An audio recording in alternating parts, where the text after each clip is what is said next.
அருட்பெருஞ்சோதி அருட்பெருஞ்சோதி தனிப்பெரும் கருணை அருட்பெருஞ்சோதி. எல்லா உயிர்களும் இன்புற்று வாழ்க, வள்ளல் மலரடி வாழ்க வாழ்க, கொல்லா விரதம் குவளை எல்லாம் ஓங்குக, நல்லோர் நினைத்த நலம்பெறுக, நன்றி நினைத்த எல்லோரும் வாழ்க இசைந்து. உலக மக்களே, அறிவார்ந்த அன்பர்களே, ஆண்மநேய ஒருமைப்பாடுடைய அன்பர்களே, அருட்பெருஞ்சோதி ஆண்டவருடைய திருவிளையாடலை பார்த்து கொண்டிருக்கிறோம். அருட்பெருஞ்சோதி ஆண்டவருடைய திருவிளையாடல் திருவருட்பாவிலிருந்து 51 ஆண்டுகள் எப்படியெல்லாம் திருவிளையாடல் நடந்தது என்பதை பிள்ளைப்பெருமானவர்கள் அருளிய திருவருட்பாவிலிருந்து 1ஆம் திருமுறையிலிருந்து 6ஆம் திருமுறை வரையிலும் இருக்கின்ற பாடல்களிலே பார்த்து கொண்டிருக்கிறோம். அருட்பெருஞ்சோதி ஆண்டவர் இந்த பிரபஞ்சம் தோன்றிய காலத்திலிருந்தே எவ்வளவோ திருவிளையாடல்கள் செய்திருந்தாலும் கூட கலியுகத்தினுடைய கடைசி திருவிளையாடல் மிகவும் முக்கியமான ஒரு திருவிளையாடல். காரணம், இந்த பிரபஞ்சம் தோன்றிய காலத்திலிருந்தே உருவாகிய யுகங்கள், கிரேத யுகம், திரேத யுகம், துவார யுகம், கலியுகம், ஒவ்வொரு யுகங்களுக்கும் ஆயுள் காலம் உண்டு.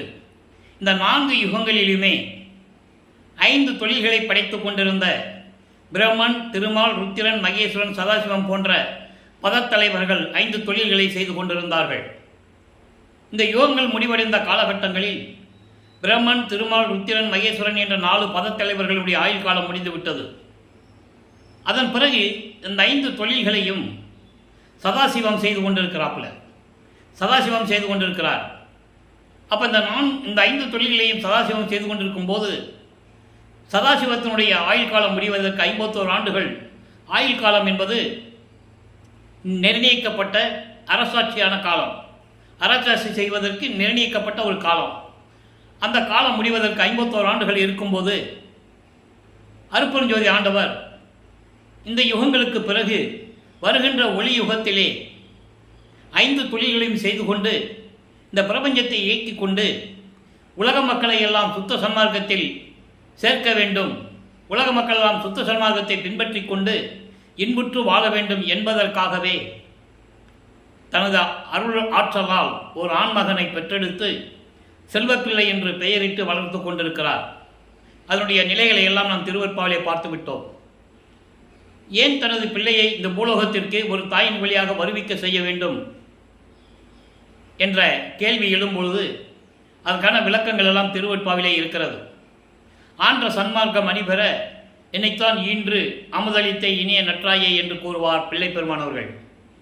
அகத்தை கருத்து புறத்தை வெளுத்திருந்த உலக அனைவரையும் சகத்தை திருத்தி, அதாவது சமயங்களையும் மதங்களையும் மார்க்கங்களையும் ஜாதிகளையும் பின்பற்றி கொண்டு முரண்பாடுகளுடன் வேற்றுமை உணர்ச்சிகளுடன் உணர்வுகளுடன் ஒருத்தருக்கு சண்டையிட்டு கொண்டு மக்கள் நிம்மதி இல்லாமல் வாழ்ந்து கொண்டிருக்கிறார்கள்.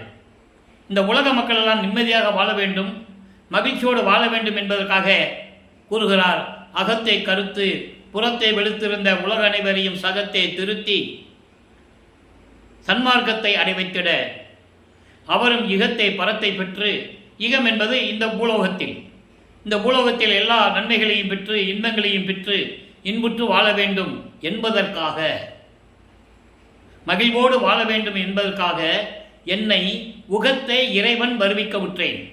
உகம் என்பது இந்த கலியுகத்தினுடைய கடைசி கட்டம்.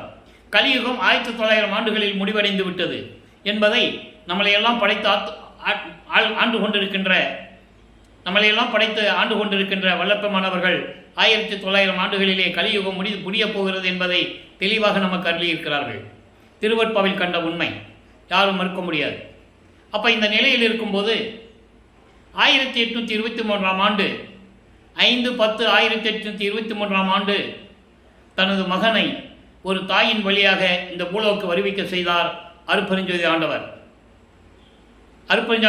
வருவிக்க செய்தார். நமது பிள்ளை பெருமானவர்கள் நமது குழந்தை இறைவன் வருவிக்க உற்ற இடம் சிதம்பரம் அருகிலே மருதூர் என்ற கிராமத்திலே ராமையா பிள்ளை சின்னையம்மையர் என்ற அந்த குடும்பத்திலே சைவ குலத்திலே வருவிக்க உற்றார். அந்த நிலையிலிருந்து நாம் பார்த்து கொண்டிருக்கிறோம். சமயங்களையும் மதங்களையும் மார்க்கங்களையும் சார்ந்துதான் இத்தனை யுகங்களாக மக்கள் வாழ்ந்து கொண்டிருக்கிறார்கள், இன்னும் வாழ்ந்து கொண்டிருந்தார்கள், இன்னமும் வாழ்ந்து கொண்டிருக்கிறார்கள். இந்த நிலை உலக மக்களுக்கு தெரியப்படுத்த வேண்டும். அப்போ உலக மக்களுக்கென்று ஒரு சன்மார்க்கம், சுத்த சன்மார்க்கம் உருவாகிவிட்டது. சுத்த சன்மார்க்கம் என்பது சமயங்களையும் மதங்களையும் மார்க்கங்களையும் சாராத ஒரு மார்க்கம். சாராத இறைவன் அருப்பெருஞ்சோதி. சாதி மதமும் சமயமும் பொய்யென ஆதியில் உணர்த்திய அருப்பெருஞ்சோதி. சாதி மதமும் சமயமும் காணா ஆதி அநாதயம் அருப்பெருஞ்சோதி. இது அருப்பெருஞ்சோதி அகவழியிலே உண்டு. அப்படிப்பட்ட இறைவன் அருப்பெருஞ்சோதி ஆண்டவர் என்ற செயலையும் இந்த உலகிற்கு அறிமுகப்படுத்த வேண்டும். இதுவரை யார் அருப்பெருஞ்சாண்டவர் ஒருத்தர் இருக்கிறார் என்பதை இந்த பிரபஞ்சம் தோன்றிய காலத்திலிருந்தே யாரும் சொல்லவில்லை. எல்லாமே சைவ சமயத்தை சேர்ந்த தலைவனாகிய சிவபெருமானையும் ஒவ்வொரு இடத்திலும் தோன்றிய திருவிளையாடல் செய்து கொண்டு அந்த இடத்திற்கு ஏற்பட்ட நிலைகளையும், அதாவது நடராஜன் என்றும், சிதம்பரத்திலே நடராஜன், மதுரையிலே சொக்கநாதன், திருமலைவாயிலே மாசிலாமணி, திருவொற்றியூரிலே தியாகராஜன், இப்படி ஒவ்வொரு இடத்திலும் ஒவ்வொரு பெயரை கொண்டிருப்பவன் சைவ சமயத்தின் தலைவன். இந்த நிலைகளெல்லாம் மாற வேண்டும் என்பதற்காகத்தான் தனது மகனை, தனது செல்வ பிள்ளையை ஒரு தாயின் வழியாக வருவிக்க செய்தார் அருப்பெருஞ்சோதி ஆண்டவர். இந்த நிலைகளை 1823 தொடங்கிய திருவிளையாடல் 30/1/1874 இரவு 12 மணி வரையிலும் தொடர்கிறது. இந்த 51 ஆண்டுகளை 8 ஆண்டுகளாக பிரித்து தனது மகனுக்கு அருளை கொடுத்து கொண்டிருக்கிறார். அந்த திருவிளையாடலை தான் திருவற்பாவிலிருந்தே நாம் ஒவ்வொரு திருமுறையிலிருந்தும், அந்த திருமுறையில் இருக்கின்ற பதிகத்திலிருந்து ஒவ்வொரு பாடலையும் நாம் விளக்கமாக பார்த்து கொண்டிருக்கிறோம். நமது பிள்ளை பெருமானவர்கள் இறைவனால் வருவிக்க விட்டு ஒரு தாயின் கருவறையிலே இருக்கும்போது, ஒரு தாயின் கருவறையிலே எப்படியெல்லாம் திருவிளையாடல் நடந்தது என்பதையெல்லாம் பார்த்து விட்டோம். நமது பிள்ளை பெருமானவர்கள் குழந்தையாக ஒரு தாயின் கருவறையிலே இருக்கும்போது, கருவறை இருட்டாக இருக்கிறதே என்று நினைக்கும் போது அங்கு அருப்பெருஞ்சோதி ஆண்டவர் ஒளிகாட்டியதையும் அழகாக பாடல்களிலே கூறுவார். கருவிலே கலந்த துணை என்று கூறுவார். அதன் பிறகு கருவறையில் இருக்கும்போது பசி என்று சொல்லும்போது தன் மகனுக்கு அருளமுதம் ஊட்டியதையும், உடம்பு புழுக்கமாக இருக்கிறதே காற்று வரவில்லையே என்று கூறும்போது அமுதக்காற்று தென்றல் காற்று வீசியதையும் எல்லாம் வல்லப்பமானவர்கள் அவர்கள் கூறியதை தெளிவாக பார்த்து விட்டோம். இப்போ தாயின் கருவறையிலிருந்து வெளியே வரணும், பூலோகத்துக்கு வரணும்ல. பூலோகத்திற்கு வந்த பிறகு, இந்த மண்ணை தொட்ட பிறகு 5 மாத குழந்தையாக இருக்கும்போது நமது குழந்தை இறைவனை சிதம்பரத்துக்கு எடுத்து செல்லுகிறார்கள். ஏதோ ஒரு திருவிழாவிற்காக கொண்டு செல்லுகிறார்கள். அப்போ அங்கே தனது தந்தை அருப்பெருஞ்சோதி ஆண்டவர் தன் மகனுக்கு வெட்ட வெளியாக காட்டியதையும், வெட்ட வெளி என்பது வெளியாக காட்டியது என்பது சிதம்பர ரகசியம், அதான் சிவ ரகசியம். அது எப்படிப்பட்ட வெளி என்பதை 6ஆம் திருமுறையில் வரும்போது விளக்கமாக நம்ம பார்க்கலாம். இன்னைக்கு அந்த நிலையை பார்க்க போகிறோம். வேய்வகை, அதாவது தில்லை தலைத்தடையை திரைதூக்க தரிசித்த போது வேய்வகை மேல் காட்டாதே எந்தனக்கை வெளியாய் காட்டிய மெய்புறவா மெய்ப்பொருளே என்று கூறுவார். அப்படிப்பட்ட எனது தந்தை இயற்கை உண்மையின் விளக்க கடவுள் அருப்பெருஞ்சோதி ஆண்டவர் என்று கூறுவார் 6ஆம் திருமுறையிலே வரும்போது. அந்த நிலைகளை பார்த்து கொண்டிருக்கிறோம். இப்போ வல்லப்பெருமானவர்கள் வருவிக்க உற்று முதல் 8 ஆண்டுகளில் நான் ஏற்கனவே கூறியது போல வல்லப்பெருமானை பற்றி கூறும்போது வயதை பற்றி கூறவே கூடாது.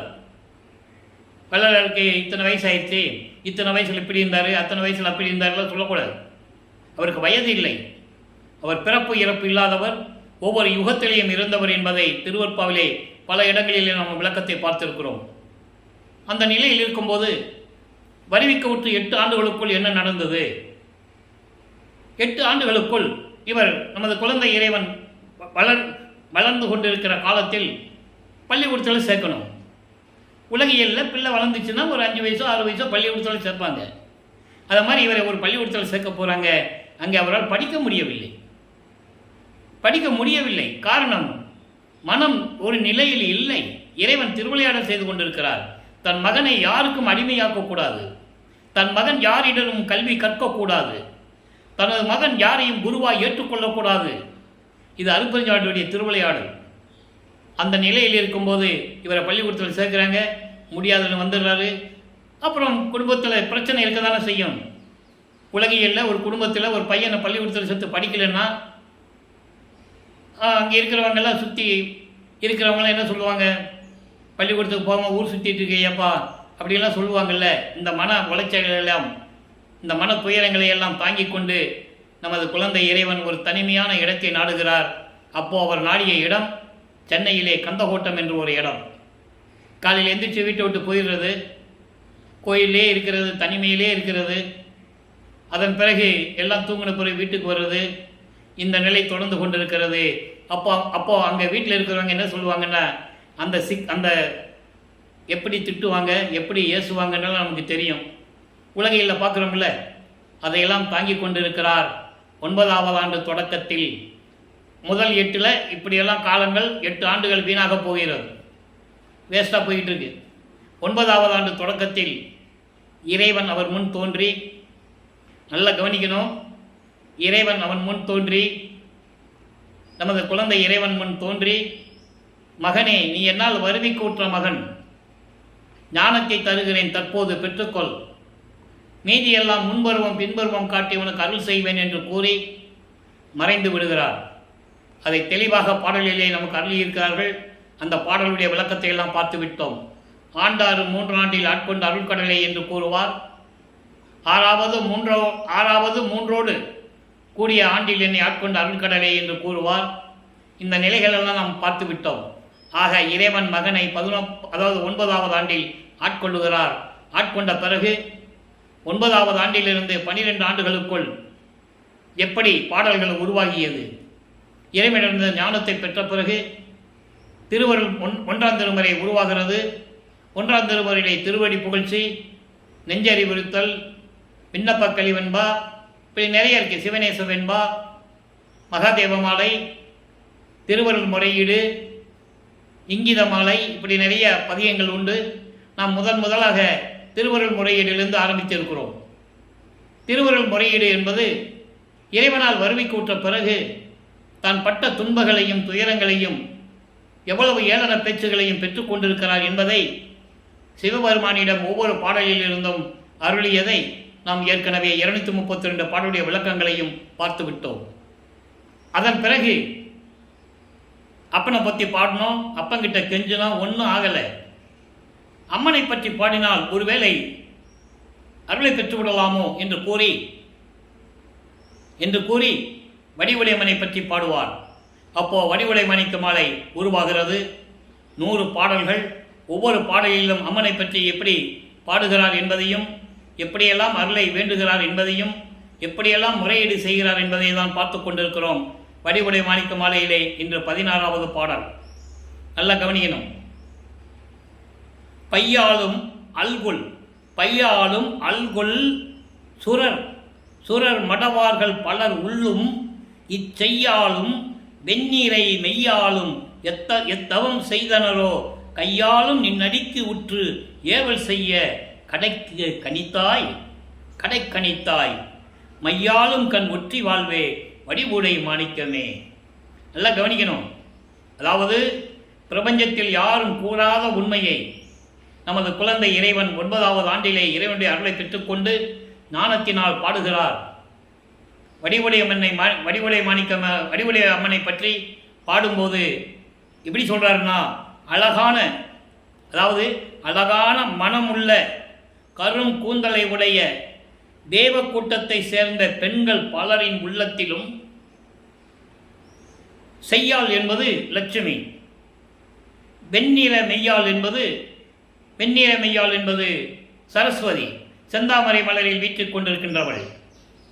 இந்த லட்சுமியும் சரஸ்வதியும் என்ன தவம் செய்தனரோ தெரியவில்லை, அவர்களும் உன்னுடைய திருவடியை வணங்கி ஏவல் செய்ய கடைக்கணைத்தாய், அவர்களுக்கு நீ அருளினாய். உன்னுடைய திருவடிக்கு ஏவல் செய்யும்படி, பணிவிட செய்யும்படி அவர்களுக்கு நீ அருளினாய். அருளோடு விளங்கும் உனது திருவடிக்கு தான் தொண்டு செய்ய கடைக்கண் பார்வையால் கருணை செய்தாய். அவர்களுக்கெல்லாம் நீ கருணை செய்தாய். நல்லா கவனிக்கணும்.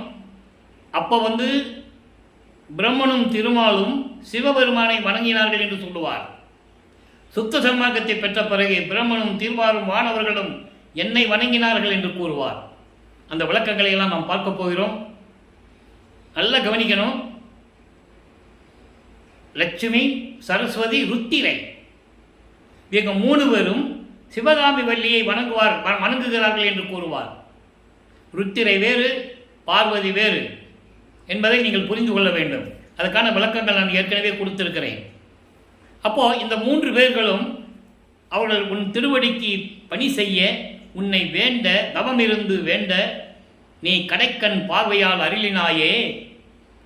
கண்ணுக்கு மை தீட்டி அழகாக விளங்கிக் கொண்டிருக்கின்ற திருவொற்றியூரில் இருக்கின்ற எனது அம்மையே, வடிவுடை மாணிக்கமே, நான் உனது பிள்ளை, உனக்கு என்னை பற்றி தெரியவில்லையா? நான் எவ்வளவு முறையீடு செய்து கொண்டிருக்கிறேன், அப்பனை பற்றி பாடினேன், எந்த விதமான அருளையும் கொடுக்கவில்லை, முன்னிடம் வந்து நின்று கொண்டிருக்கிறேன். நீ எனக்கு அருள வேண்டும் இல்லையா? எனக்கு விரைவில் வந்து அருள்வாயாக வடிவுடை மாணிக்கமே என்று சொல்லி இந்த பாடலை நமக்கு அருளியிருக்கிறார்கள். ஆக இந்த நிலைகள் எல்லாம் மாறும்போது ஞானத்தை பெற்ற பிறகு 13வது ஆண்டிலே நமது பிள்ளை பெருமானவர்கள் வருவிக்கவுற்று 13வது ஆண்டிலே வள்ளலார் நகர் என்ற இடத்தில் இருக்கின்ற ஏழுகிணர் பகுதியில் இருந்து திருவொற்றியூருக்கு செல்ல வேண்டும். முதலாக திருவொற்றியூருக்கு தியாகராஜ பெருமானை வழிபடுவதற்காக நமது குழந்தை இறைவன் பிள்ளை பெருமானவர்கள் திருவொற்றியூருக்கு நடந்தே சொல்லுகிறார். அப்போ அவர் எங்கே போனாலும் நடந்து தான் போகணும், நல்லா புரிஞ்சுக்கணும். அதுக்கப்புறம் தான் அண்டங்களை கடந்து பறக்கிற சக்தி பல உருவங்களிலே பல கடலிலே இருப்பது, இப்படி நிறைய திருவிளையாடுகளிலெல்லாம் இன்று நாம் பார்க்க போகிறோம். அப்போ இந்த நிலையில் இருக்கும்போது இப்போ தியாகராஜன் போகிறாரு. 2ஆம் திருமுறை உருவாகிறது. மொத்தம் 113 பதியங்கள், 1207 பாடல்கள். ஒவ்வொரு பாடலிலும் இதுவரைக்கும் 26 பதியங்களை பார்த்திருக்கிறோம். ஒவ்வொரு பதியத்திலும் இறைவனிடம் எப்படியெல்லாம் வேண்டுகிறார் என்பதையும், திருவொற்றியூரில் தியாகராஜ பெருமானே சிவபெருமானே சிவா நமச்சியான்னு சொல்லி எந்த விதமான பலனும் இல்லை. அதன் பிறகு திருமலை வாயிலுக்கு சொல்லுகிறார். அங்கே மாசிலாமணி என்று உருகுகிறார். அங்கே எந்த விதமான பலனும் இல்லை. அதன் பிறகு திருவிளைத்தாயத்துக்கு சொல்லுகிறார். அங்கேயும் இறைவனை பற்றி பாடுகிறார். எந்த விதமான பலனும் இல்லை. ஆக இந்த நிலையில் இருக்கும்போது அவர் இன்றைக்கு 20வது பதிகத்திலே எழுத்தறியும் பெருமான் மாலை என்ற பதிகத்திலே 16வது பாடலை பார்த்து கொண்டிருக்கிறோம். நல்லா கவனிக்கணும். 1ஆம் திருமுறையில் இருக்கின்ற 16வது பாடலுக்கு 2ஆம் திருமுறையில் இருக்கின்ற 16வது பாடலுக்கும் 6ஆம் திருமுறையிலே இருக்கின்ற நடராஜபதி மாலை 16வது பாடலுக்கும் சத்குருமணி மாலை 16வது பாடலுக்கும் அனுபவ மாலை 16வது பாடலுக்கும் எவ்வளவு வேறுபாடுகள் இருக்கிறது என்பதை நீங்கள் புரிந்து கொள்ள வேண்டும். அதனுடைய சுருக்கம், சமயங்களும் மதங்களும் மார்க்கங்களும் சூழ்ந்திருந்த காலகட்டங்களில் தனது மகனை, தனது செல்வ பிள்ளையை அருட்பெருஞ்சோதி ஆண்டவர் நமது பிள்ளை பெருமானை, அவர் இறைவன் விட்ட பெயர் செல்வப்பிள்ளை, அதனால் நான் பிள்ளை பெருமான் என்றுதான் கூறுவதுண்டு. வள்ளற்பெருமான் மக்களால் அழைக்கப்பட்டவர் அருட்பிரகாச வள்ளலார். அந்த பெயர் நிலைத்து விட்டது, உயர்ந்த பெயர். இருந்தாலும் நான் பிள்ளை பெருமான் தான் என்று நான் அவரை அழைப்பதுண்டு.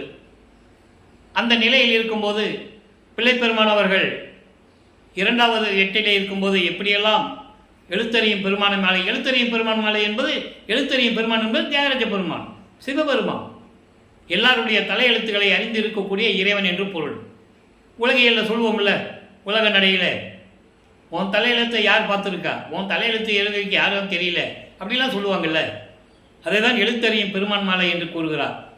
16வது பாடல் நல்ல கவனிய. வீட்டுக்கு அடங்கா விளையாட்டு பிள்ளை என தேட்டுக்கு அடங்காத தீமனத்தால் நமது பிள்ளை பெருமானவர்கள் இந்த நிலையில் இறைவனை வேண்டும் போது 13வது ஆண்டில் இருந்து கொண்டிருக்கிறார். திருவொற்றியூரில் வச்சு கேட்கிறார். எழுத்தறியும் பெருமான மாலையில் இவர் தியாகராஜன் பெருமானை சிவபெருமானை கேட்கிறார். வீட்டுக்கு அடங்காத விளையாட்டு பிள்ளை என தேட்டுக்கு அடங்காத தீமனத்தால் ஆம் துயரம் பாட்டுக்கு அடங்கானின் பக்தர் அடி புகழ் போல் ஏட்டுக்கு அடங்காது எழுத்தறியும் பெருமானே. இது பாடல். நான் ஏற்கனவே கூறியது போல அன்பர்களே, திருவிளையாடல்களை ஒரு கதையாகவோ அதிலே சில கற்பனைகளை சேர்த்து கற்பனை கதைகளாகவோ திருவுற்பாவிலே சொல்ல முடியாது. புராணங்களிலும் காவியங்களிலும் எப்படி வேணால் சொல்லலாம். அதில் உட்கிளைகள் உள்ளே இருக்கிற கதைகள் எல்லாம் தொடர்ந்து வந்துக்கிட்டே இருக்கும். திருவற்பா என்பது பிரபஞ்சத்தின் உண்மைகளை வள்ளற்பெருமானவர்கள் இதற்கு முன்னால் எந்தெந்த யுகத்தில் எப்படியெல்லாம் சமயங்களும் மதங்களும் மார்க்கங்களும் தலை விரித்து ஆடிக்கொண்டிருந்தன என்பதையும், பிரபஞ்சத்தின் உண்மைகளையும், ஒரே இறைவன் ஆதியும் அந்தமில்லா தோன்றிய இறைவன், சுயமாக தோன்றிய இறைவன் அருட்பெருஞ்சோதி ஆண்டவர் என்பதை இந்த உலகிற்கு தெரியப்படுத்த வேண்டும் என்பதற்காகவே, சுத்த சன்மார்க்கத்தை உலக மக்களிடம் தெரிவிக்க வேண்டும் என்பதற்காகவே வருவிக்க உற்றவர் என்பதை நான் பதிவு செய்ய கடமைப்பட்டிருக்கிறேன். அப்போ இந்த நிலையில் இருக்கும்போது இறைவனுடைய திருவிளையாடல் எப்படி நடந்தது தான் நம்ம பார்த்துக்கிட்டு இருக்கோம். இறைவனுடைய திருவிளையாடல் அதை மக்கள்கிட்ட சொல்லணும். வல்லப்பெருமான் அவர்கள் வருவிக்க விட்டு 202 ஆண்டுகள் முடிந்து விட்டது. அவர் அருட்பெருஞ்சோதி ஆண்டவராகி 152 ஆண்டுகள் 151 ஆண்டுகள் முடிந்து 152 ஆண்டில் இருந்து கொண்டிருக்கிறோம். அவருடைய அருள் நிலையை, அவர் யார் என்பதை உலக மக்களுக்கு யாரும் சொல்லலை. அவர் ஒரு வட்டத்துக்குள்ளே நிப்பாட்டிட்டாங்க அவரை. அதை நீங்கள் நல்லா புரிஞ்சுக்கணும்.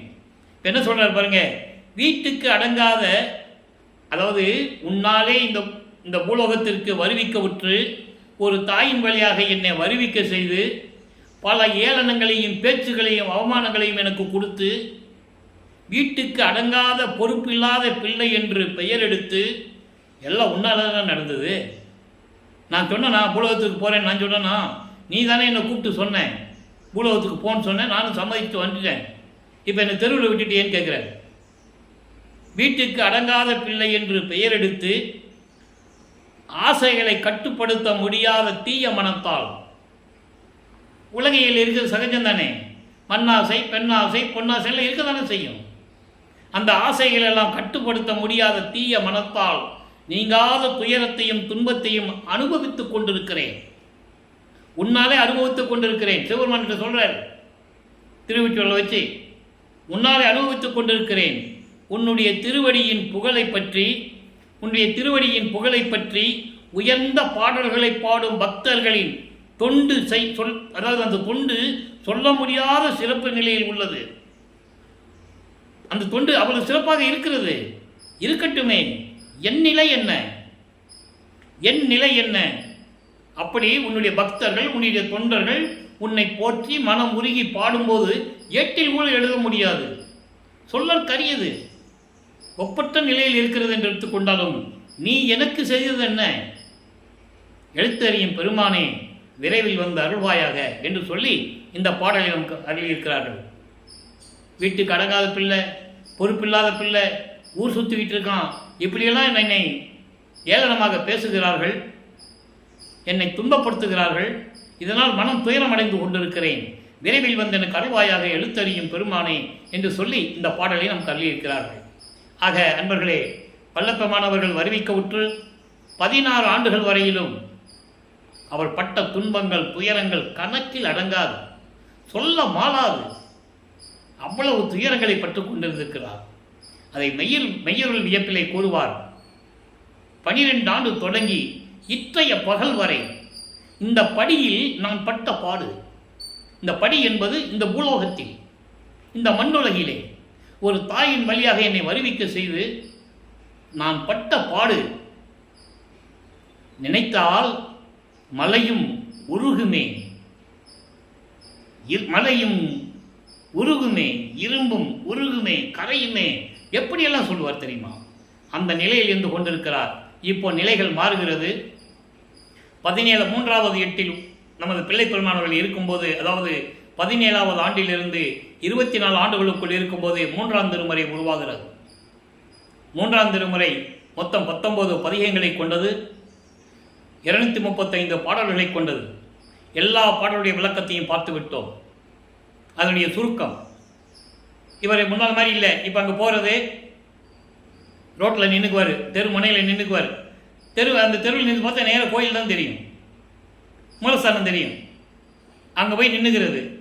இப்போ இறைவன் அங்கிருந்து மகனுக்கு காட்சி கொடுக்கிறார். நல்லா கவனிக்கணும். இப்போ பிள்ளைப்பெருமான் அவர்களுக்கு அருட்பெருஞ்சோதி ஆண்டவர் யாருன்னு தெரியாது. இப்போ சிவபெருமான் தான் இறைவன், சைவங்களையும் மதங்களையும் மார்க்கங்களையும் சார்ந்த இறைவன், சைவ சமயத்தின் அடையாளங்களை மேற்கொண்டிருக்கின்ற இறைவன். திருநீர் பூசிக்கொள்வது, உத்தராட்சமலை போட்டுக்கொள்வது, கழுத்தில் பாம்பை சுத்திக்கிறது, இந்த நிலைகளெல்லாம் உண்டு சிவபெருமானுக்கு. இப்போ அவருக்கு தெரியாது. அப்போ அந்த நிலையில் அவரும் இருந்து தான் ஆகணும், காலத்தின் கட்டாயம்.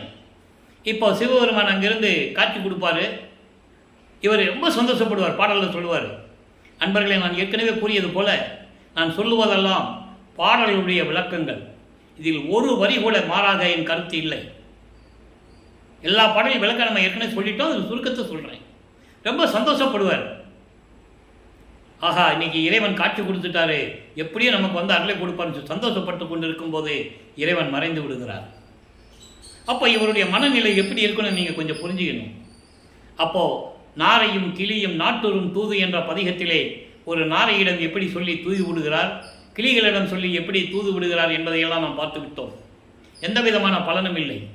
அதன் பிறகு ஒரு புரட்சி பெண்ணிடம் போய் குறி கேட்பது, ஒரு ஜோசியர்கிட்ட போய் ஜோசியம் கேட்கிறது, இந்த நிலைகளெல்லாம் பார்த்து விட்டோம். கடைசியாக 19வது பதிகத்திலே காதல் மாற்றி என்ற பதிகத்திலே நிலைகள் முழுவதுமாக மாறுகிறது. இப்போ அவர் தெருவில் முனையில் நிற்பார். அங்கிருந்து தியாகராஜ பெருமான் இவருக்கு காட்சி கொடுத்துட்டே வருவார். இவர் மனம் மயங்கி அப்படி ஆனந்த வெள்ளத்தில் இருப்பார். பக்கத்தில் வந்துட்டாருன்னு சொல்லி பக்கத்தில் வந்து செல்லத்தை கன்னத்தை கிள்ளி செல்வ மகனே நல்லா இருக்கியா அப்படின்னு சொல்லிட்டு மறைஞ்சி அப்படி யூட்டன் எடுத்து தெரு வழியாக ஓடுவார். இவரும் பின்னாலேயே ஓடுவார். ஐயோ இறைவன் நம்மளை பார்த்து ஓடுறாரு, அப்பா ஓடுறாருன்னு சொல்லி இவரும் பின்னாலேயே ஓடுவார். சிவபெருமான் சாலை வழியாக ரோட்டில் ஓடுறது பொதுமக்களுக்கு தெரியாது இல்லையா, மானிட கண்களுக்கு தெரியாது. ஆனால் இவர் ஓடுறது மக்களுக்கு தெரியும். அப்போ இவரை பற்றி என்ன நினைப்பாங்க, என்னடா இவன் தினமும் ரோட்டு வழியாக ஓடுறான், இறைவான்னு சொல்லிட்டு ஓடுறான், யாரை இறைவான்னு சொல்லிட்டு ஓடுறான் அப்படின்னு சொல்லி அங்கே இருக்கின்ற கூடியிருக்கின்ற மக்கள் எல்லாம் இவரை வழிமறித்து கேட்பார்கள். இதெல்லாம் பாடலில் இருக்கே, அதை உங்களுக்கு நான் விளக்கமாக சொல்கிறேன். கேட்பார்கள். இவர் சொல்லுவார், இறைவனுடைய மகன் சொல்ல முடியாது. நல்லா கவனிச்சுக்கணும். நீங்கள் இறைவனால் வருவிக்க விட்டுன்னு அவரால் சொல்ல முடியாது, சொல்லக்கூடாது. அதுக்கு பதிலாக சொல்கிறாரு, சிவபெருமான் ஓடுறாரு, தியாகராஜபெருமான் ஓடுறாரு, நான் அவனை பிடிக்க போகிறேன் அப்படின்னு இவர் சொல்லுவார். அப்போ அவங்க என்ன நினைப்பாங்க, பைத்தியம் பிடிச்சிருச்சு போலுக்கு இவனுக்கு, ராமலிங்கத்துக்கு பைத்தியம் பிடிச்சிருச்சு போலுக்கு, ஏன் இப்படி சொல்லிட்டு தெரியலாம் அப்படின்னு சொல்லி வீட்டில் எல்லாம் வந்து சொல்லுவாங்க. உன் பையன் தெருவழியாக ஓடிக்கிட்டு இருக்கான், கேட்டேன் நான் தியாகராஜ பெருமானை பிடிக்க போகிறேன்றான், என்ன நிலைன்னு தெரியல அப்படிலாம் சொல்லுவாங்கல்ல. அப்போது அங்கே இருக்கிறவங்க சொல்லுவாங்க, அப்பா ராமலிங்கம் என்னப்பா பைத்தியார மாதிரி தெரியுற, இந்த விளக்கத்தை அவர் எப்படி சொல்லிப்பார் தெரியுமா, தன்னை தலைவியாகவும் இறைவனை தலைவனாகவும் வர்ணனை செய்து ஒரு தோழியிடம் சொல்லுவது போல் அந்த பாடல் இருக்கும். புரிஞ்சா உங்களுக்கு? அப்போ அங்கே இருக்கிற மக்கள் கேட்பாங்கல்ல, என்ன ராமலிங்கம் இப்படியெல்லாம் ஓடுறேன்னு இவர் பதில் சொல்கிறார். இல்லை அவர் தியாகராஜ பெருமானை பிடிக்கிறதுக்கு நான் போகிறேன், அவனை எப்படி அருளை வாங்கணும் என்னை பார்த்து ஓடுறாரு அப்படின்லாம் சொல்லும்போது அவங்க என்ன நினைப்பாங்க, பைத்தியம் பிடிச்சிருச்சு ராமலிங்கத்துக்கு, வளர்றான். அப்போ அவங்க சொல்கிறாங்க, எப்பா இதெல்லாம் நடக்கிற கதையா, யார் சிவபெருமானை பிடிக்க முடியும், நீ பிடிச்சிருவியா? அப்படியே பிடிச்சிட்டா கூட நீ அவனை போய் கட்டி பிடிச்சிருவியா? கழுத்தில் பாம்பு இருக்கு, கொத்திரும். கழுத்தில் மண்டை ஓடலாம் போட்டுட்ருக்கான், நீ எப்படி கட்டி பிடிப்ப, உன் நெஞ்சில் இடிக்குமே, இப்படியெல்லாம் சொல்லுவாங்க.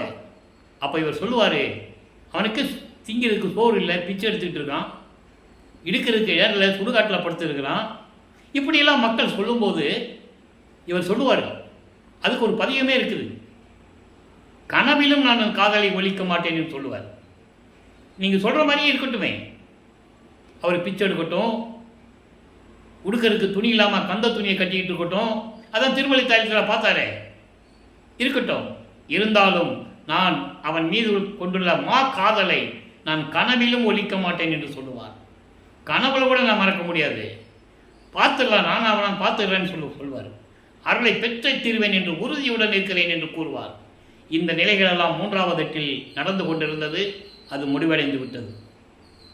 இப்போ 4ஆம் திருமுறையிலே வல்லப்பமானவர்கள் என்ன கூறுகிறார், அதாவது 4வது எட்டில் 4×8 32 25வது ஆண்டிலிருந்து 32 ஆண்டுகளுக்குள் என்ன நடந்தது, அந்த 8 ஆண்டுகளில் நடந்ததுதான் இறைவனுடைய திருவிளையாடல் வெளிப்படையாக நமக்கு தெரியும். அப்போ இவருக்கு திருமணம், அதாவது கல்யாணம் பண்ணணும்னு சொல்கிறாங்க, அக்கா மகளை கல்யாணம் பண்ணணும்னு சொல்கிறாங்க. இவர் வாழ்க்கையில் எனக்கு இல்லற வாழ்க்கையில் எனக்கு விருப்பம் இல்லைன்னு சொல்கிறாரு. இருந்தாலும் அவங்க சொல்கிறாங்க, நீ இப்படி ஊர் சுற்றிக்கிட்டு இருக்க, உன் வாழ்க்கை பாலாக போகும், உனக்கு ஒரு கால் கட்டு போடணும். உலகில் சொல்லுவாங்கல்ல, அவனுக்கு ஒரு கால் கட்டு போட்டால் திரிஞ்சிடுவான்னு சொல்லுவாங்கல்ல.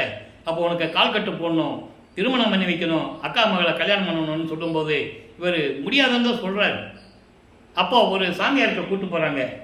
நல்லா கவனிக்கணும் நீங்கள்.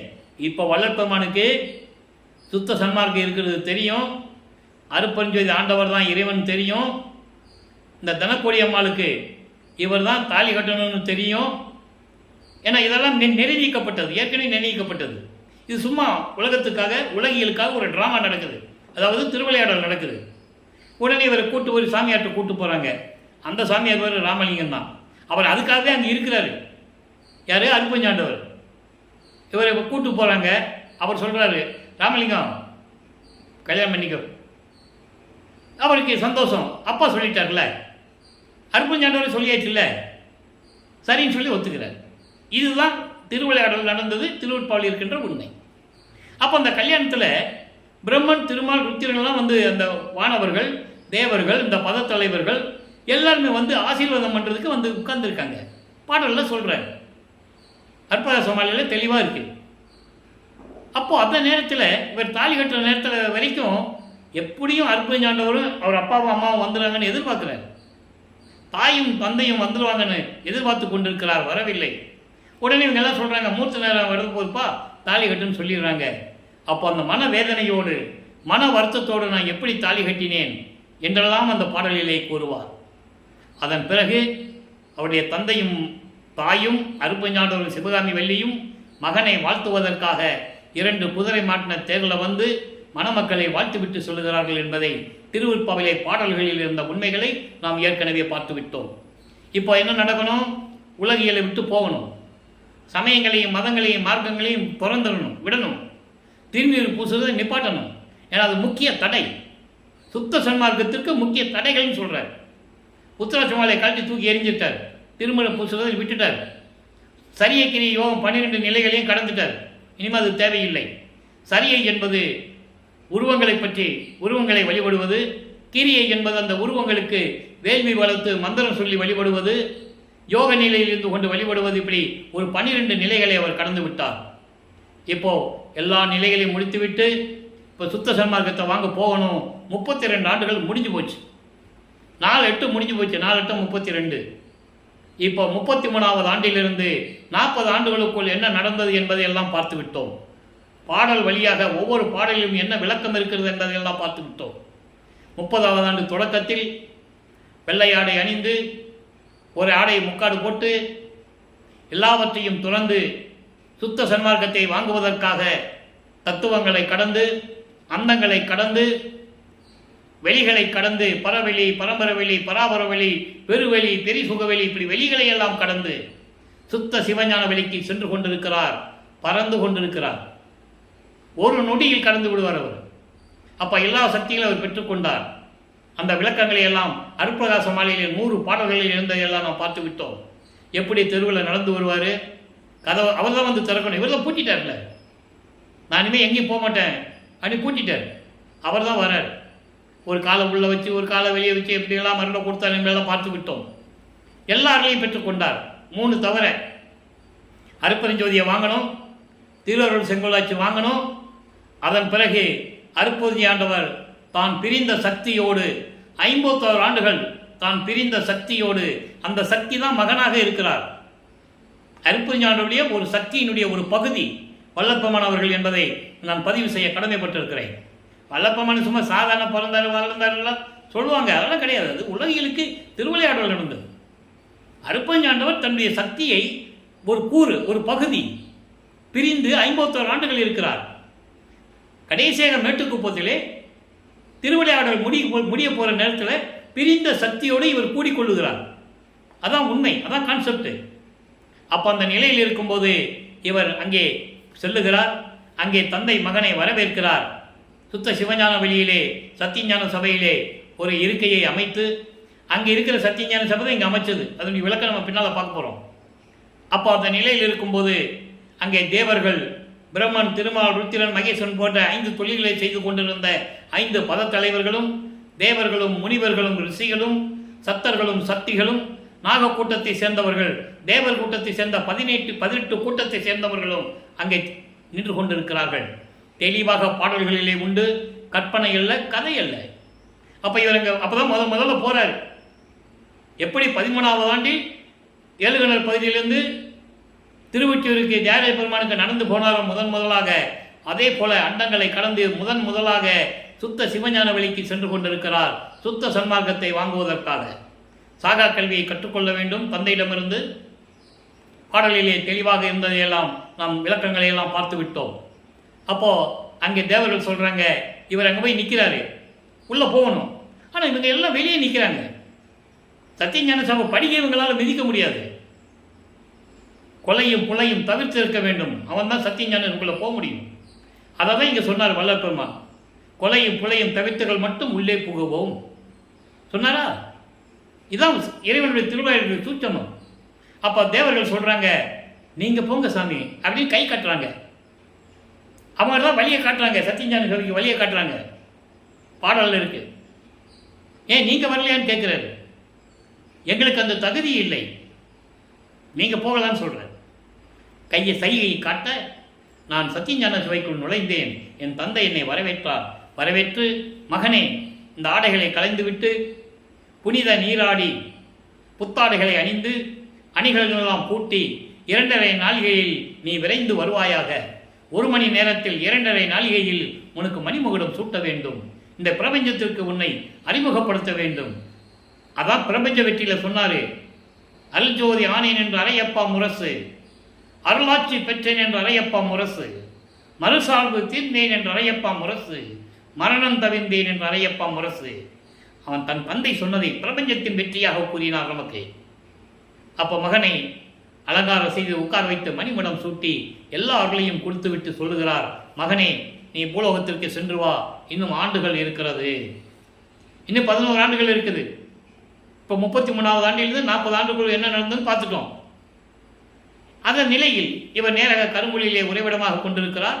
அவர் உறைவிடமாக இருந்த இடத்திற்கு தண்ணீரால் விளக்கரிச்சை இல்லம் என்ற ஒரு பெயர் ஏற்படுகிறது. நல்லா புரிஞ்சுக்கணும் நீங்கள். இதெல்லாம் இறைவனுடைய திருவிளையாடல்.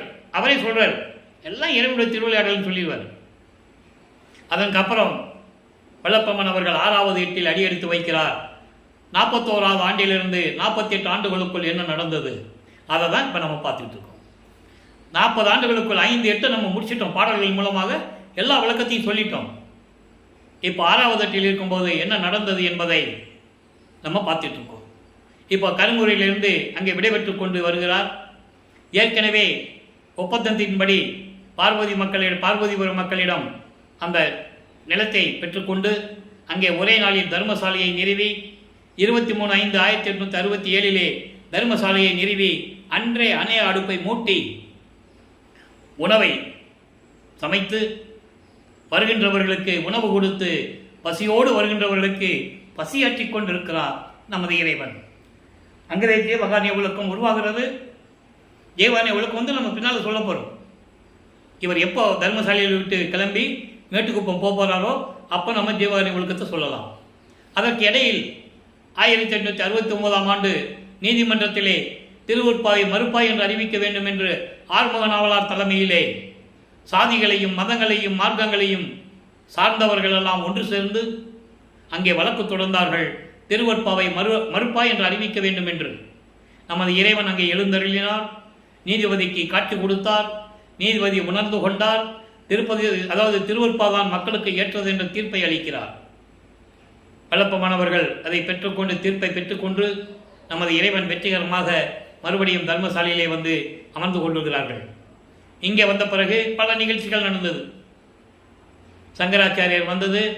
அவர் சமஸ்கிருதம்தான் தாய்மொழி என்று சொல்ல, இருக்கட்டுமே தமிழ் வேணால் தந்தை மொழியாக இருக்கட்டுமே என்று சொல்லி அவரை சமாதானப்படுத்தியதையும், அதன் பிறகு ஒரு சிறுவனை பல மொழிகளிலே பேச வைத்ததையும் எல்லாம் நம்ம ஏற்கனவே விளக்கங்களை எல்லாம் கூறிவிட்டோம். எழுவார் மேடையை இனிமேல் அமைக்க வேண்டும், சத்தியஞான சபையை கட்ட வேண்டும், அதெல்லாம் பின்னால் பேச போகிறோம். அதற்கு பிறகு உத்தரஞான சிதம்பரமாலை உருவாகியது. அந்த பாடல்களிலே இருந்த விளக்கத்தை எல்லாம் பார்த்து விட்டோம். ஏற்கனவே இங்கே சபை வரப்போகிறது என்பதையும், சுத்த சமாகத்தினுடைய நிலை என்பதையும், தர்மசாலையினுடைய அருள் ஆற்றல் எப்படிப்பட்டது என்பதையும் உத்தரஞான சிதம்பரமாலையிலே கூறியதை எல்லாம் நாம் பார்த்து விட்டோம். அதன் பிறகு சுத்த சமாகத்தை பெற்ற பிறகு உலக மக்களுக்கு இறைவனுடைய நிலையையும் அருட்பெருஞ்சோதி ஆண்டவருடைய நிலையையும் இறைவனிடமிருந்து எப்படியெல்லாம் அருளை பெற்றுக்கொண்டார் என்பதையும் ஏற்கனவே நடராஜபதி மாலையிலிருந்து பார்த்து கொண்டிருக்கிறோம். நடராஜபதி மாலை என்பது நான் ஏற்கனவே கூறியது போல சிதம்பரத்தில் இருக்கின்ற நடராஜன் இல்லை. சிதம்பரத்தில் இருக்கின்ற நடராஜன் சமயங்களையும் மதங்களையும் மார்க்கங்களையும் சார்ந்த சமயத்தினுடைய தலைவன், சைவ சமயத்தினுடைய தலைவன். அவங்க தான் சிவபெருமானு, நடராஜன், சொக்கலிங்கம், தியாகராஜ பெருமான், மாசிலாமணி பூரா அவங்க தான்.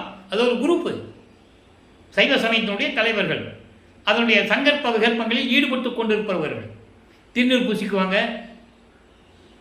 உருவங்களோடு இருப்பாங்க, பாம்பை கழுத்தில் மாட்டிக்குவாங்க, கங்கையை தலையில் வைத்திருப்பாங்க. இதெல்லாம் தத்துவங்களுடைய அடிப்படையில் ஏற்பட்டது என்பதை ஏற்கனவே திருவுற்பாவில் நமக்கு அருளியிருக்கிறார்கள் வல்லப்பமானவர்கள்.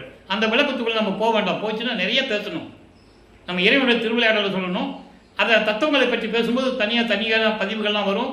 அப்போ நம்ம பார்த்துக்கலாம். சிவபெருமான் யார், மகாலிங்கனா என்ன, சுப்பிரமணியுடைய தத்துவம் என்ன, முருகன்னா யார், காணாபத்தியத்தினுடைய தலைவன் அந்த சமயத்தினுடைய தலைவன் விநாயகன்னா யார், கணபதினா என்ன தத்துவம், சண்முகனா என்ன தத்துவம், எல்லாம் நிறைய விளக்கங்கள் இருக்கிறது. அதை நம்ம பின்னால் பார்க்க போகிறோம். இப்போ இந்த நிலையில் இருக்கும்போது நடராஜபாதி மாலையிலே என்ன கூறுகிறார் என்பதை நாம் பார்க்க போகிறோம். நல்லா கவனிங்க. அங்கே வடிவட மாணிக்க மாலை, எழுத்தறியும் பெருமான் மாலையில் அந்த சமயங்களையும் மதங்களையும் மார்க்கங்களையும் சார்ந்திருக்கும் போது சிவபெருமானை எப்படி சொன்னார் ஏற்கனவே பார்த்தோம்ல. இப்போ சுத்த சன்மார்க்கத்தை பெற்ற பிறகு அருட்பெருஞ்சோதி ஆண்டவர் யார், அவருடைய நிலை என்ன, நல்ல கவனிங்க. நடராஜபாதி மாலையில் பாருங்க. எவ்வுலகும் எவ்வுயிரும் எப்பொருளும் உடையதாய். யார், இறைவனை சொல்றாரு. எவ்வுயிரும் எவ்வுலகமும் எப்பொருளும் உடையதாய். எல்லா உலகங்களுக்கும் எல்லா உயிர்களுக்கும் எல்லா பொருள்களுக்கும் உடையவனாக இருக்கின்ற இறைவன். எல்லாம் செய்ய வல்லதாகி இயற்கையே உண்மையாய். அதை சத்துன்னு சொல்லுவார். சத்து சித்துன்னு சொல்லுவார். இயற்கை உண்மை என்பது சத்து, சித்து என்பது இயற்கை உண்மையின் விளக்கம். அந்த இயற்கை உண்மைக்கு விளக்கம். இயற்கை உண்மையாகவும் அந்த இயற்கை உண்மைக்கு விளக்கமாகவும் இயற்கையே அறிவாய். அதான் விளக்கம். இயற்கையே இன்பமாகி பேரின்பமாகி அவ்வவையின் அனாதியே. எல்லாவற்றுக்கும் தோற்றம் இல்லாது உருவம் இல்லாது. அதான் அனாதின்னு சொல்லுகிறார். தோற்றம் இல்லாதவன். தோற்றம் இல்லாதவன் என்ன, அருவமாக இருக்கின்றவன். அருவம் என்ன, வெளி. சுத்த சிவஞான வெளியில் இருக்கின்ற இறைவன், ஜோதியாக இருக்கின்ற இறைவன், ஒளி வடிவத்தில் இருக்கின்ற இறைவன், அருட்பெருஞ்சோதியாக இருக்கின்ற இறைவன். அப்படிப்பட்ட இறைவன் பாசமில்லாதாய். பாசமில்லாதாய் என்பது என்ன, பற்றுகளை நீக்கியவன். என் குணத்தில் அது ஒரு குணம் உண்டு இறைவனுக்கு. தன்மையத்தனாதல், தூய உடம்பினாதல், இயற்கையை உணர்வினாதல், முற்றிலும் உணர்தல், இயற்கையாகவே பாசங்களை நீக்குதல். அதான் இங்கே சொல்றாரு, பாசமில்லாதாய். இறைவனுடைய 8 குணங்களில் இது ஒரு குணம். பற்றுகள் நீங்கிய இறைவன், இயற்கையிலேயே பாசங்களை நீக்கியவன். அப்படிப்பட்ட இறைவனாகி சுத்த அருளாகி அருள் வெளியிலே, சுத்த சிவஞான வெளியிலே அருள்வெளி விளங்கவே அருள் நடம் செய்து அருள் பெரும் ஜோதியாகி சொல்லிட்டாரா. அப்போ சமயங்களும் மதங்களிலும் மார்க்கங்களில் இருந்தவன் சமய சைவத்தின் தலைவன், சைவ சமயத்தின் தலைவன். அங்கே இருந்தால் நீ என்னென்னாலும் பண்ணிக்கலாம். திண்ணூர் பூசிக்கலாம், உத்தரச்சி மலை போட்டுக்கலாம், மாமிசம் சாப்பிடலாம், என்ன வேணாலும் பண்ணலாம். ஆனால் சுத்த சன்மார்க்கத்தில் இது இருக்க முடியாது. அது சுத்த சன்மார்க்கத்தின் நெறி இருக்கிறது. கொலையும் கொலையும் தவிர்த்திருக்க வேண்டும். உருவ வழிபாட்டை அறவே நீக்கி இருக்க வேண்டும். இந்த சமயங்களிலும் மதங்களிலும் கூறப்பட்ட சங்கற்ப விகற்பங்களோடு இருக்கக்கூடாது. அந்த அடையாளம் கூட இருக்கக்கூடாது. அதனால சொன்னாரே, சுத்த சன்மார்க்கத்தின் முக்கிய தடைகளாகிய சமயங்கள் மதங்கள் மார்க்கங்கள் என்று சொன்னார். மக்கள்கிட்ட யார் சொல்லலை, மக்களுக்கு தெரியாது, அவ்வளோதான் விஷயம். மறைச்சிட்டாங்க, மூடி மூடி மூடி மறைச்சி மக்களிடம் சொல்லாமல் அப்படியே விட்டுட்டாங்க. அதனால தான் மக்களுக்கு சுத்த சன்மார்க்கம் என்னன்னு தெரியல. இது மற்ற சமயங்கள் போலதான் அப்படின்னு நினச்சிட்டு இருக்காங்க இல்லையா? அதான உண்மை, அதான சத்தியம். அப்போ அந்த நிலையில சொல்றாரு, அப்படிப்பட்ட இறைவன் கவ்வை அரு தனி முதல் கடவுளாய். கவ்வை அரு, கவ்வை என்பது நூல் விளக்கம் துன்பம் துயரம் துக்கம், அதல்ல. சுத்த சன்மார்க்க விளக்கம் சமயங்களையும் மதங்களையும் மார்க்கங்களையும் முற்றுமாக நீக்கிய இறைவன். அதனால சொன்னாரு, சாதியும் மதமும் சமயமும் பொய் என ஆதியில் உணர்த்திய அருட்பெருஞ்சோதி. அகவல்ல சொல்லுவார், பொறித்த மதம் சமயம் எல்லாம் பொய் பொய்யன்னு சொல்லுவார். நம்ம அங்கே வேட்டுக்கோச்சு போகும்போது தான் ஞானசரிய விளக்கத்தை பார்க்க போகிறோம். ஏன்னா அங்கே தான் அது உருவாச்சு. அதை நம்ம அங்கே வச்சு பார்க்க போகிறோம். கொடிப்பாட்டு, பேருபதேசம், ஞானசரியெல்லாம் அங்கே வச்சு பார்க்க போகிறோம். பிரபஞ்சத்தின் வெற்றியெல்லாம் அங்கே வச்சு பார்க்க போகிறோம். அப்போ இந்த நிலையில் இருக்கும்போது சொல்கிறாரு, அப்படி சமயங்களையும் மதங்களையும் மார்க்கங்களையும் இல்லாத ஒரு தனி கடவுள், தனி கடவுள், யாரையும் சேராத கடவுள். அப்படிப்பட்ட கடவுள் ஓங்கும் மெய்க்காட்சியே கருணை நிறைவே. பரிபூரணமாக கருணையோடு இருக்கின்ற இறைவன். அருட்பெருஞ்சோதி சிவபெருமான் என்ன வேணாலும் செய்வார். பிள்ளை கறி கேட்பார், கறி கேட்பார், கறி ஜிம்பார், எல்லாம் பண்ணுவார். ஆனால் அருட்பெருஞ்சோதி அப்படி இல்லை, கருணை நிறைவே. அப்படிப்பட்ட இறைவன் கண்ணே என் அன்பில் கலந்து என்னை வளர்க்கின்ற கதியே, கனிந்த கனியே, வெவ்வினை தவிர்த்து ஒரு விளக்கேற்றி என்னிடம் இருக்கின்ற அத்தனை வினைகளையும் சமயங்களையும் மதங்களையும் மார்க்கங்களையும் எல்லாம் என்னிடமிருந்து நீக்கி ஒரு விளக்கேற்றி அருட்பெருஞ்சோதி என்ற ஒளியை காட்டி, நல்லா கவனிக்கிறீங்க, அருட்பெருஞ்சோதி என்ற ஒளியை காட்டி என்னுள்ளே வீற்றிருந்து அருளும் அரசே, என் உள்ளத்திலே வீற்றிருக்கின்ற அரசே என்று சொல்லுகிறார். ஆக அப்படிப்பட்ட இறைவன் மெஞ்ஞான நிலை நின்ற விஞ்ஞான கலர் உள்ளே மேவும் நடராஜபதியே. விஞ்ஞான கலர் என்பது அதாவது பிரளயாகல், சகலர் பிரளயாகல், விஞ்ஞான கலர் 3 விதமாக இருக்குது. இந்த ஆன்மம் கண்மம் மாயை மாமாயை இருக்குல்ல, இந்த 5 மலங்களையும் பிரிக்கிறார். விஞ்ஞான கலர் என்பது ஒரு மலம் உடையவன், ஆணவ மலம். ஆணவம் என்பது இயற்கையாக இருப்பது. அப்படி இயற்கையாக இருக்கின்றவன் இறைவன் என்று சொல்லுகிறார். சகலர் என்பது 5 மலங்களையும் உடையவன். ஆணவம் கண்மம் மாயை மாமாயை துரோதை 5 மலங்களை உடையவன். பிரளயகாலர் என்பது 2 மலங்களை உடையவன். ஆணவம் கண்மையை உடையவன், 2 மலங்களை மட்டும் உடையவன், மீண்டும் 3 மலங்களை கடந்தவன் பிரளயகாலர் என்று சொல்லுகிறார். இதை திருவடி புகழ்ச்சியிலே நாம் பார்க்கலாம். அந்த விளக்கம் வரும்போது நாம் பார்த்துக் கொள்ளலாம். இப்போ இந்த நிலையில் இருக்கும்போது நடராஜபதியை பற்றி சொல்லிட்டாரு. நடராஜபதி வேறு, சிதம்பரத்தில் இருக்கிற நடராஜன் வேறு. அங்கே போய் அருட்பெருஞ்சோதி சொல்ல முடியாது. அங்கே இருக்கிற டீச்சர்லாம் இங்கே வந்து அருட்பெருஞ்சோதி வணங்க மாட்டாங்க. நல்லா புரிஞ்சுக்கணும். அப்போ அது வேறு தானே. எல்லாம் ஒன்று தான் சொல்லுவாங்க. நம்ம ஆளுங்களே சொல்லுவாங்க. சுத்த சமாகத்தில் சொல்லிவிட்டு அருட்பெருஞ்சோதி மகாமந்திரை சொல்லிட்டு நீங்கள் ஒரு தடவை சிதம்பரத்துக்கு போயிட்டு வந்துடுங்க. இப்படியே மக்களிடம் சொல்லி சுத்த சன்மார்க்கத்தை தெரியாமையே பண்ணிட்டாங்கன்ற நான். இருக்கட்டும், அவங்களாம் சமயங்களையும் மதங்களையும் மார்க்கங்களையும் சார்ந்தவர்கள். அவங்கள அதனுடைய சுதந்திரம் விளப்பமானே சொல்கிறாரு. அவங்க எப்போ முழுமையாக தெரிஞ்சு வர்றாங்களோ வரட்டும், அது வரைக்கும் அவங்களுடைய சுதந்திரம்னு சொல்லிட்டாரு. புரியுதா உங்களுக்கு? அப்போ நம்ம சுத்த சன்மார்க்கத்திற்கு என்ன சொல்லணும்? அங்கே போகாதீங்க, அது வேற இது வேற, அங்கே போகக்கூடாதுன்னு தான் இங்கே வடலூரில் சத்தியஞான சபையை உருவாக்குனாரு. அப்படி விளக்கத்தை மக்கள்கிட்ட சொல்லணும். அதுதான் நமது கடமை. நம்ம சுத்த சன்மார்க்கத்துக்கு செய்ய வேண்டிய கடமை. இறைவனுடைய ஆற்றலை பெற வேண்டுமானால் இப்படியெல்லாம் உலக மக்களுக்கு சொல்லணும். அது வேறு இது வேறுப்பா. நீங்கள் அங்கே போனீங்கன்னா நீங்கள் என்ன பண்ணிக்கலாம், எது வேணால் நீங்கள் எப்படி வேணால் நடந்துக்கலாம். அங்கே போனால் நீங்கள் எப்படி வேணால் இருக்கலாம். இங்கே இருந்தால் உயிர் இறக்கத்தோடு இருக்கணும், தயவோடு இருக்கணும், கருணையோடு இருக்கணும், கொலையும் புலையும் தவிர்த்து இருக்கணும். அப்படி இருந்தால் தான் சத்தியஞானத்துக்குள்ளே வரணும். இல்லைன்னா நீங்கள் வடலூருக்கே வரக்கூடாது. இப்படிலாம் சொல்லணும். வழக்கமானே சொல்கிறார், வராதிங்கன்னு தான் சொல்கிறார். ஏன் சொன்னாரே அதை யோசித்து பார்க்கணும். ஒரு கடுமையாக ஒரு இடத்துல சொன்னாதான் மக்களுக்கு புரியும் இருக்காது தான். இப்போ திருச்செந்தூருக்கு போகிறீங்க ஒரு உதாரணத்துக்கு, அங்கே போனால் சட்டையை கழிட்டு தான் உள்ளே போகணும். அங்கே போய் அடம் பிடிக்கக்கூடாது, முடியாது. நான் சட்டையோட தான் வருவேன் அப்படின்னா அடம் பிடிக்க முடியாது. ஏன்னா அந்த இடத்துக்கு அவன் ஒரு நெறியை வச்சுருக்கான், ஒரு விதிவிலக்கு இல்லையா, ஒரு நடைமுறையை வச்சுருக்காங்கல்ல, அதை பின்பற்றுறாங்கல்ல.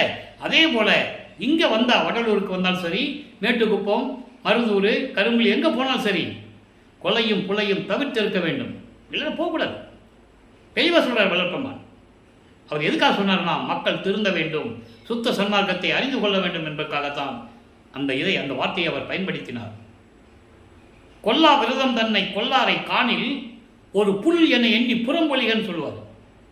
நான் எந்த உயிரையும் கொல்ல மாட்டேன்னு ஒரு விரதம் எடுக்காதவனை, உறுதி கொள்ளாதவனை ஒரு மனுஷனாகவே நீ மதிக்காத, தூசுக்கு சமமானவன் சொல்கிறேன். அறந்தர்மொழி சொல்லுவார். கண்டேன் கழித்தேன் கலந்து கொண்டேன் என்ற பதியத்தில் அறந்தர்மொழியில் சொல்லுவார். கொல்லா விரதம் தன்னை கொண்டார் தம்மை தல்லானை, நான் எந்த உயிரையும் கொல்ல மாட்டேன் அப்படின்னு சபதம் எடுத்தவனை இறைவன் தள்ளிவிட மாட்டான், அணைத்துக் கொள்ளுவான். கொலையும் புலையும் தல்லாரை தல்வானை, என்ன மந்திரம் போட்டாலும் சரி உங்கள்கிட்ட வரமாட்டார் இறைவன். அதனால தான் அது சொன்னார் மக்கள்கிட்ட. சரியா? இப்போ சர்க்குண மணி மாலை பார்க்குறோம், நேரம் கடந்து கொண்டு இருக்கிறது. இப்போ நடராஜபதி மாலையில் சொன்னதை பார்த்துட்டோம். இறைவன் யார், எப்படிப்பட்ட இறைவன், அந்த இறைவன்கிட்ட எப்படியெல்லாம் வேறு அருளை பெற்றுக்கொண்டார், அதெல்லாம் சொல்லியாச்சுல்ல. இப்போ சர்க்குரி மணியில் என்ன சொல்கிறார், சர்க்குரி மணி மாலையில் என்ன சொல்கிறாரு, இன்றைக்கி 16வது பாடல். வேதத்தின் முடிமிசை விளங்கும். வேதங்களுடைய விளக்கங்களின் மேல் விளங்கி கொண்டிருக்கின்ற வேதங்களுக்குன்னு ஒரு விளக்கம் இருக்கு. ரிக் வேதம், யசுர் வேதம், சாம வேதம், அதர்வண வேதம். இந்த 4 வேதங்களையும் சைவ சமயத்தை சேர்ந்ததல்ல, சிவபெருமான கும்பிடுவதல்ல. ரிக்கு வேதம் இந்திரனை பற்றி பாடுவது, யசுர் வேதம் நாக தேவதைகளை பற்றி, சிறு தெய்வங்களை பற்றி பாடுவது. சாம வேதம் என்பது உருவ வழிபாடு செய்து அவங்க யாரை நினைக்கிறாங்களோ உருவ வழிபாடு செய்து பாடுவது. அதர்வண வேதம் பிரம்மனை பற்றி பாடுவது. இந்த வேதனுடைய விளக்கங்களுக்கெல்லாம் அதற்கு மேல் விளங்கி கொண்டிருக்கின்ற இறைவன் யாரு? அருட்பெருஞ்சோதி ஆண்டவர். வேதங்களை படைத்ததே அவன் தானே. வேதங்களை முறையாக நடைபடுத்த முடியவில்லை. அதனால் தான் அருட்பெருஞ்சோதி ஆண்டவர் அதை எப்படியெல்லாம் தன் மகனுக்கு கூறுகிறார் என்பதை இந்த பாடலில் நம்ம பார்க்க போகிறோம். வேத முடி மீசை விளங்கும் ஓர் விளக்கே, விளக்கு என்ன அருட்பெருஞ்சோதி ஆண்டவரே, மெய்ப்பொருள் ஆகம வியன்படி சுடரே. உண்மையான மெய்ப்பொருள் எங்க இருக்கு? ஆகமம் என்பது சைவ நெறி நூல்கள், அதனுடைய விளக்கங்களின் மேல் விளங்கிக் கொண்டிருக்கின்ற அருட்பெருஞ்சோதியே. நாதத்தின் முடிநடு நடனமிடும் ஒளியே, நாத நிலையில் மன நிலைகளுக்கு அப்பாற்பட்ட ஒரு நிலை நாத நிலை. ஒளி, சவுண்டு, அந்த ஒளி என்பது லைட்டு, ஒளின்னு சொல்லுவாங்க. அப்போ நாதனின் முடி நடுவில் நடமாடும் ஒளியே, நவை அரும் உள்ளத்திடை நன்னிய நலமே. நவை அரு என்பது, நவை என்பது குற்றம், குற்றங்கள் இல்லாத உள்ளங்களுடைய மக்களுடைய அந்த மக்களின் உள்ளத்தில் இருக்கின்ற நலமே இறைவனை அருட்பெருஞ்சோதி சொல்லுகிறார். குற்றம் இல்லாதவர்கள் யார்? சுத்த சன்மார்க்கத்தை சேர்ந்தவர்கள். மனதறிந்து குற்றம் செய்யவே மாட்டான், 100க்கு 100 சொல்லலாம். உயிர் மீது இரக்கம் கொண்டிருப்பான், ஜீவகானிய ஒழுக்கத்தில் இருந்து கொண்டிருப்பான். தன்னால் முடியவில்லை, ஒரு ஜீவனுக்கு பசியாற்ற முடியவில்லை என்றாலும் கூட இறைவனிடம் விண்ணப்பம் வைத்துக் கொண்டிருப்பான், ஒழுக்கங்களை கடைபிடித்துக் கொண்டிருப்பான். அவன்தான் நவையறு உள்ளத்தை கொண்டவன், சமயங்களையும் மதங்களையும் மார்க்கங்களையும் சாராதவன். அப்படிப்பட்ட உள்ளத்தில் இருந்து கொண்டிருக்கின்ற இறைவன் ஏதத்தின் நின்று என்னை எடுத்து அருள் நிலைக்கே ஏற்றிய கருணை என் இன்னுயிர் துணையே. ஏதத்தின் நின்று நான் 32 ஆண்டுகள் வரைக்கும் முன்னால் வருவிக்க விட்டு சமயங்களையும் மதங்களையும் மார்க்கங்களையும் பின்பற்றி கொண்டிருந்தேனே, அந்த நிலைகளிலிருந்து என்னை நீக்கி தூக்கி எடுத்து அணைத்து, எப்படி சொல்ற பாருங்க, தூக்கி எடுத்து அணைத்து அருள் நிலைக்கு என்னை ஏற்றிய. அதான் பேர் சொல்லுவார், நானும் அங்கே தான் இருந்தப்பா. மக்கள்கிட்ட சொல்லுவார், நானும் அங்கே தான் இருந்தேன், ஒரு லாபம் கிடையாது. 32 வருஷம் வரைக்கும் நாங்கள் இருந்தது வீணாக போச்சு, ஒரு லாபம் கிடையாது எனக்கு. அதையெல்லாம் விட்டுட்டு சுத்த சன்மார்க்கத்தை எங்கள் அப்பாட்ட வாங்கின பிறகு தான் எனக்கு எல்லா நிலையும் கிடைச்சது. அதனால தான் உங்ககிட்ட சொல்கிறேன், அங்கே போகாதீங்க வேண்டான்னு சொல்கிறேன். இதை சொல்கிறது தான் அவர் வருவிக்க விட்டார். அதை நீங்கள் புரிஞ்சுக்கணும். நான் அங்கே இருந்தேன், ஒன்றும் இல்லை, ஒரு பலன் இல்லை. இப்போ நான் இங்கே வந்துட்டேன், எனக்கு எல்லாமே கிடைச்சது. அதனால் நீங்கள் அங்கே போக வேண்டாம், அதை சார்ந்து இருக்க வேண்டாம், நேரம் இங்கே வந்துடுங்கன்றார். ஆனால் இங்கே இருக்கிறவங்க என்ன சொல்கிறாங்க, நீ அங்கேருந்து தான் வரணும், அங்கேருந்து தான் வரணும், அங்கேருந்து வர்றதுக்குள்ளே செத்து போவானே, பிறகு இங்கே வர்றது. அதனால தான் செத்தவங்களை எழுப்பணுன்றது. புரியுது உங்களுக்கு? செத்தவங்களை எழுப்புறதுன்னா பிணங்களை எழுப்புறதல்ல. சுத்த சன்மார்க்கத்தை பின்பற்ற முடியாமல் தெரியாமல் இறந்து போனாங்களே, அந்த செத்தவர்களை எழுப்பி வந்து திருப்பி சுத்த சன்மார்க்கத்தை கொடுத்து இந்த உலகத்தில் அவனை வாழ வைக்கணும். அதுக்குதான் சொல்றாரு. வெறிக்கும் சமய குழியில் விளைந்தேன், அப்படி இருந்த என்னை விளைந்தேன் தன்னை விழாத வகை மறித்து எனக்கு பேரறிவு கொடுத்த பேரறிவு அளித்த வள்ளல் கொடியை என்று கூறுவார். கொடிப்பாட்டில் வரும், நம்ம அங்கே பார்க்க போகிறோம். கொடிப்பாட்டில் 7வது பாட்டுன்னு நினைக்கிறேன், அந்த பாட்டில் வரும். வெறிக்கும் சமய குழியில் விளைந்தேன், வீணா போய் அந்த குழியில் போய் விழ நினைச்சேன், என்னை தூக்கி எடுத்துட்டாரு. அதான் இங்கே சொல்றாரு, சத்குரு மணிமாலையில் சொல்றாரு, ஏதத்தின் நின்று என்னை எடுத்து, அப்படி இருந்த என்னை தூக்கி எடுத்து அருள்நிலைக்கு ஏற்றிய என் இன்னியுர் துணையே, தாது உற்ற உடம்பு அழியா வகை புரிந்தாய். தாது உற்ற உடம்பு என்பது சதைகளாலும் நரம்புகளாலும் இரத்தத்தாலும் எலும்புகளாலும் சூழப்பட்ட உன்னால் வரவிக்க விட்ட இந்த உடம்பு இருக்கிறதே, அவர் ஏற்கனவே அழியா உடம்பாக இருந்தவர். ஒவ்வொரு யுகத்திலேயும் ஊழிதோறும் ஊழி உழவினும் அழியா உடம்பை அளித்தனன். அருமையாக சொல்லுவார். ஊழிதோர் ஊழி உளவினும் அழியா உடம்பை அளித்தணும் ஒரு பாடல் சொல்லுவார். அகவல்ல சொல்லுவார், தெளிவாக சொல்லுவார். அப்போ இந்த நிலையில் இருக்கும்போது அவர் சொல்றாரு, எலும்புகளாலும் சதைகளாலும் நரம்புகளாலும் சூழப்பட்ட இந்த உடம்பு உன்னாலே வருவிக்க விட்டுறதே. இந்த உடம்பை நீ அழியா உடம்பாக்கி எனக்கு அருளை கொடுத்தாய், மரணமில்லா பெருவாழ்வை கொடுத்தாய், முத்தேகத்தை கொடுத்தாய். அதை சொல்றாரு. அழியா வகை புரிந்தாய் தனி நடராஜன் சொல்லிட்டாரா? நடராஜன் வேற, இது தனி நடராஜன். தனி நடராஜன் யாரு? அருட்பெருஞ்சோதி. அதை தான் இங்கே போட்டாரு. மக்களை ஏமாத்துவானுங்க எங்கள் பின்னால, நம்ம தெய்வம் ஆயிடுவோம். ஆனால் மக்களை ஏமாற்றிக்கிட்டே இருப்பாங்க. சிதம்பரத்தில் இருக்கிற நடராஜன் தான் அருட்பெருஞ்சோதி சொல்லிட்டு இருப்பாங்க. அதுக்காக இந்த பாடலை கொடுத்தது. தனி நடராஜன் சத்குருமணியே சொல்லிட்டாரா? இப்போ பாருங்க, இந்த நிலைகள்லாம் சொன்ன பிறகு தனித்திரளங்கள் உதயமாகிறது. 110வது பதியம். அங்கே 98வது பாடலில் என்ன சொல்றாரு? சொல்லணும், உலக மக்களுக்கு சொல்லணும்ல. ஆர்ந்த அருட்பெருஞ்சோதி அப்பா. ஆர்ந்த அருட்பெருஞ்சோதி அப்பா என்பது எல்லாம் வல்ல, எல்லாம் வல்ல, எல்லா அருளையும் பெற்ற அருள் வல்லமை படைத்த என் அருட்பெருஞ்சோதி அப்பா, நான் அடுத்தவர்த்தம், நான் அடுத்தவர்த்தம். அடுத்தவர் என்பது சுத்த சன்மார்க்கத்தை சேர்ந்தவர்கள். அடுத்தவர் என்பது சுத்த சன்மார்க்கத்தை சேர்ந்தவர்கள். நான் சுத்த சன்மார்க்கத்தை சேர்ந்தவர்களுடைய சோர்ந்த முகம் பார்க்கும்போது என்னால் சகித்து கொள்ள முடியவில்லை. ஏன் அவன் துன்பப்படுகிறான்? நீ பார்த்தியா? துன்பப்படலாமா கேட்குற. சோர்ந்த முகம் பார்க்க இனி துணியே, என்னால் பொறுத்துக்க முடியாதப்பா. நம்மளை நம்பிதான் சுத்த சன்மார்க்கத்துக்கு வந்திருக்கான். அப்போ அவன் கஷ்டப்படக்கூடாதே. அந்த சோர்ந்த முகத்தை பார்த்து எனக்கு முடியல. நீ அருள் ஆணை, உன் மீது சத்தியம், நேர்ந்தவர்கள் நேர்ந்தபடி, நம்மை சேர்ந்தவர்கள் சுத்த சன்மார்க்கத்தவர்கள் விரும்பியபடி, அவர்கள் எப்படியெல்லாம் விரும்பினார்களோ அப்படியெல்லாம் மனமகிழ்ந்து உரைக்கும் வார்த்தைகளும் என் செவியால் கேட்க முடியவில்லை.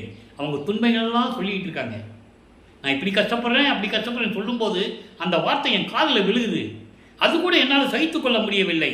உன் மீது ஆணை, விரைவில் வந்து எல்லாவற்றையும் காப்பாயாக என்று சொல்லுகிறார். அடுத்த மெய்யருள் வியப்பிலே ஒரு பகுதி. வேத ஆகமத்தின் அடியும் நடுவும் முடியும்.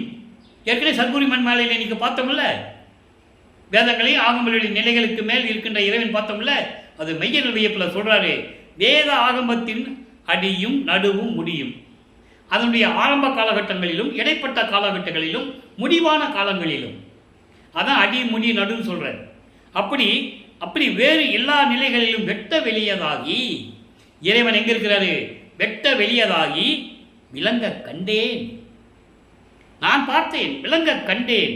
அதில் ஒரு பாட்டில் சொல்லுவாரு, நான் எப்படி போய் பார்த்தேன் தெரியுமா?